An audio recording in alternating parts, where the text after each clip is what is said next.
Divine revelation.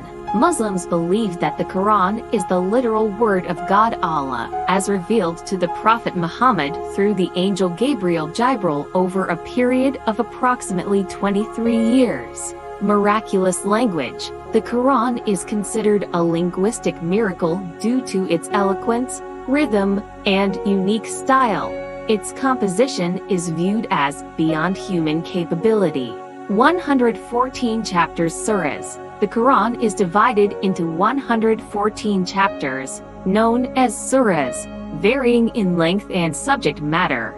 Some chapters are named after certain themes mentioned within them. 6,236 verses. Ayahs. The Quran contains a total of 6,236 verses, covering a wide range of topics, including theology, ethics, law, and guidance for personal conduct.